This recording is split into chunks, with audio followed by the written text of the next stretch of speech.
সময় ক্ষেত্রে একটি অদ্ভুত ঘটনা হয়তো সময় ক্ষেত্রে মা গড়িয়ে দিয়েছিলেন।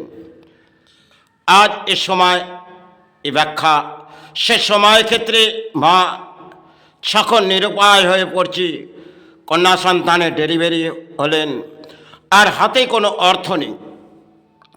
তার অপূর্ব নীলা তিনি হয়তো আমাকে সময় ক্ষেত্রে দর্শন দিলেন, আর দর্শন দেবার পর অদ্ভুত সে রাত গড়িয়ে গেল, মা দর্শন দিলেন। চমকে উঠলাম, গায়ের লোম খাড়া হয়ে গেল। সে সময় আজ থেকে 95 সাল আশপাশ, 95-96, সে সময় হঠাৎ ঘরে অর্থ নেই, আর হয়তো মাতৃর মন্দিরে প্রবেশ করি আর রোজই যাই, কিন্তু এমন সময় জীবনের দুরবস্থা নেমে উঠল। মা রাতে দর্শন দিলেন, যেন অর্থ যেন ঘরে রাত কাটলেন, তো যেভাবে না যেভাবে অর্থ সাহারা এলো। এক মহিলা, তিনি মাতার নাচ আবির্ভাব করে, তাকে মাতাজি বলি।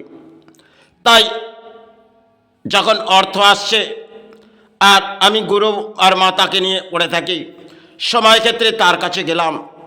তিনি কিছু করণীয় কাজ আমাকে উদ্ধারও করেছিলেন।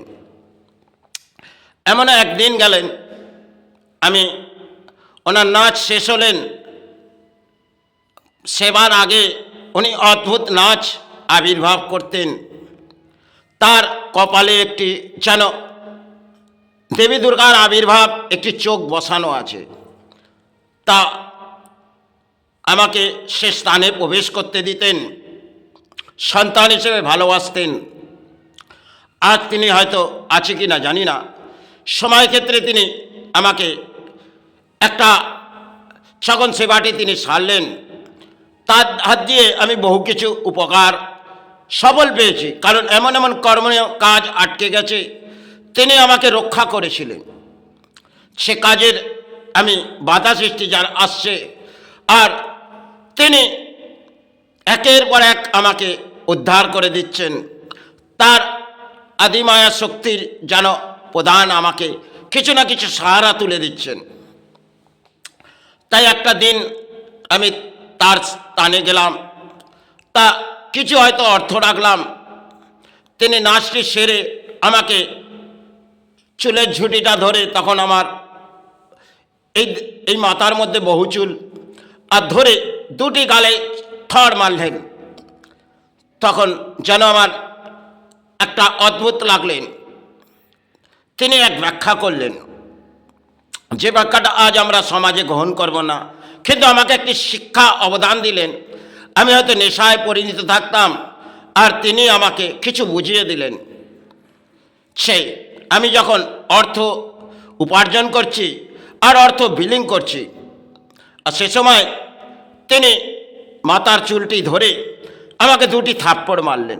আমি কিন্তু কিছু ভাবিনি, মনে ভাবিনি, কেন ওনাকে মাতাজি বলি। আর উনি চেম্বুরের মধ্যে শেপুর পেট্রোল পাম্প, সেখানে তার বসাবস, আর সেখানে আমাকে সন্তানের মতন শ্রদ্ধা করতে লাগলেন। হয়তো আমি করণীয় কাজ ভুল পথেই হাঁটছিলাম, তিনি আমাকে শিক্ষা প্রদান করেছিলেন। সে শিক্ষা আজও আমি গ্রহণ করি, কারণ একটি শিক্ষা আমাকে দিলেন মাতার সেবা সেরে, সেটা যেন অদ্ভুত সময় ক্ষেত্রে লেগেছিল।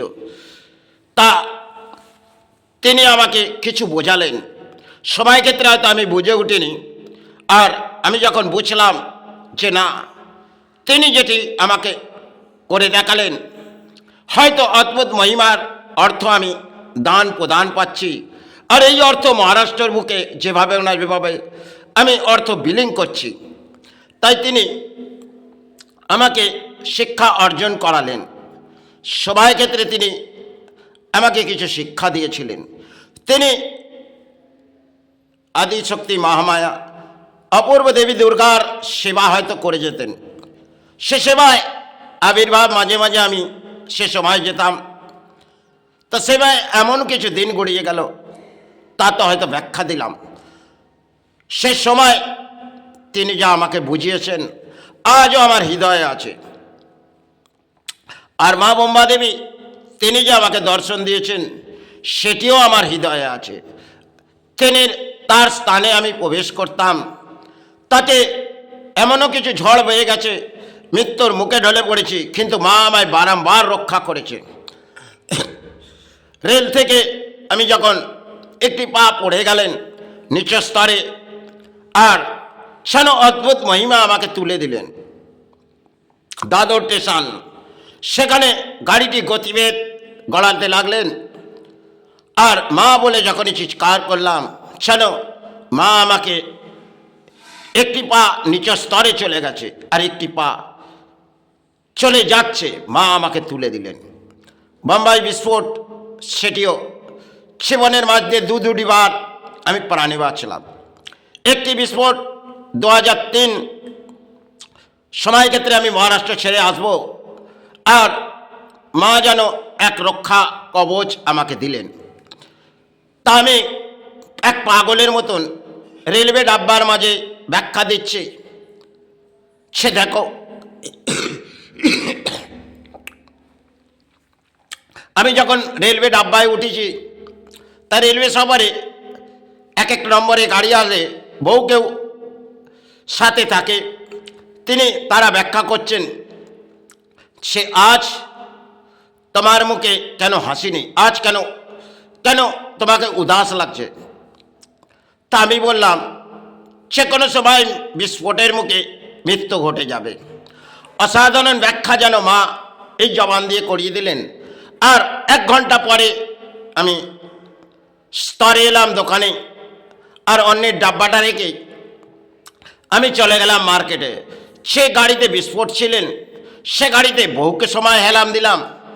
আর যখনই গাড়ি থেকে সরে গেলাম, কিছুটা পথ গেলাম, সে হাতে কোনো অর্থ নেই, একটি পোগরাজ হাতে ছিলেন। তো এক আজি সাহেব ছিলেন, তাকে যখন আমি ওটিকে বিক্রয় করার কথা বলি, তিনি আমাকে একটি থাপড় মারতে আসে। সে কত অর্থ দরকার, তার ভেতরে যেবে আমাদের যেরাম গেঞ্জি থাকে, গেঞ্জির ভেতরে অর্থ থাকে, তিনি আমাকে 50,000 টাকার বান্ডিল তিনি আমাকে গ্রহণ করাচ্ছিলেন। কিন্তু আমি বললাম, এটি আমার জরুরি নেই চাচা, আপনি এটাকে বিক্রয় করে আপনি কিছু কর্মের কাজ আমার করে দিন। যা তো ওনাকে সরিয়ে দিলাম। তিনি যখন ওই পথ যেতে গেলেন, আমি তাকে বললাম, আপনি কিছু কর্মের কাজ করতে যাচ্ছেন, আগেও কাজ মিটিয়ে আসুন। যা তো উনি সরে গেলেন। আর অপূর্ব যেন 30 সেকেন্ড 40 সেকেন্ডের মধ্যে আমি সামনে এলাম, আর বিস্ফোটটি ঘটে গেল। এমন কিছু সময় হয়তো আবির্ভাব হয়নি, কিন্তু 30 সেকেন্ড মানে 30 ফুট দূরেও আমি দাঁড়িয়ে আছি একটি হোটেল, ইরানি হোটেল।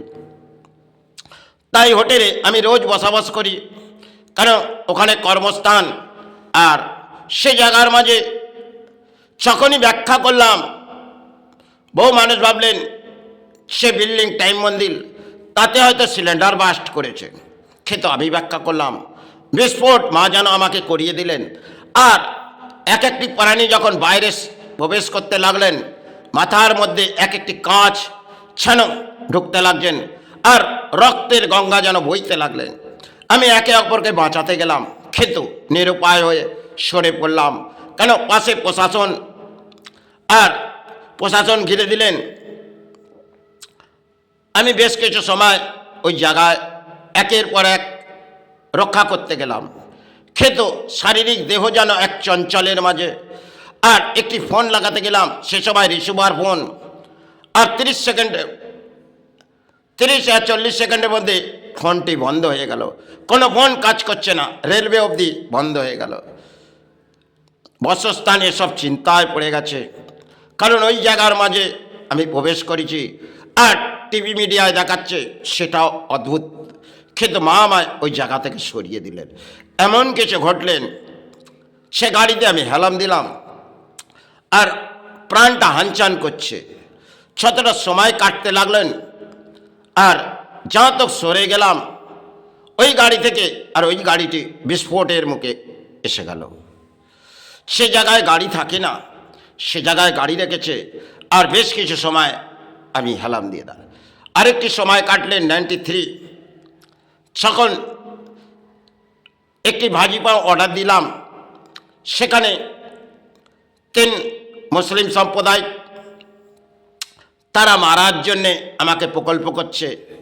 আর যখন আমি একটি ভাজি পাও 3টি ভাজি পাও অর্ডার দিলাম, তখন ব্যাখ্যা করলেন যে ব্যাখ্যা হয়তো সেক্ষেত্রে গ্রহণযোগ্য নয়, সে কোনো কুত্তা বিল্লির স্বাদ আমার ভাজি বানাবে না। তখন উল্টা জবাব আমি দিয়েছিলাম যে আমার কোনো ভাজি কুত্তা বিল্লির সাথে দেয়নি তো। তাহলে উনি সেক্ষেত্রে আমাকে গাড়িওয়ালা চোখ মারতে লাগলেন। আর যেন অপূর্ব মা আমাকে দৌড় করালেন। তারা বারংবার মারতে চাইলেন, কিন্তু মা আমাকে রক্ষা করে। আশপাশে বোম্বাদেবীর গাড়িগুলো জ্বলতে লাগলেন, কারণ হিংসাবিদ্যে লড়াই চলছে। আর সে সময় আমি পথে বেরিয়েছি, আর তারা মারার প্রকল্প করেছিল। জীবনে বহু কিছু মৃত্যুর পথ হয়তো ঢলে গেছে, বারংবার মৃত্যুর মুখে পড়েছি, আবার কখনো কখনো নিজের দেহ ত্যাগও করতে চেয়েছি। কিন্তু আজ হয়তো শ্রীচরণে আজ নয়তো কাল চলে যাব, কারণ এই দেহ এই কায়া কখনো কখনো মুক্তি তো চাই। তাই মাকে জানিয়ে এই সেবা চালিয়ে যাচ্ছি। চরণ ছাড়া তো কিছু বুঝিনি, তাই এসেছি মায়ের চরণে। গুরু প্রণাম জানিয়ে আর মাতৃ প্রণাম জানিয়ে সর্বকামনা দেশের মাঝে ছড়িয়ে আমি চলে যাব, আজ নয়তো কাল শ্রীচরণে। জয় গুরু, জয় মায়।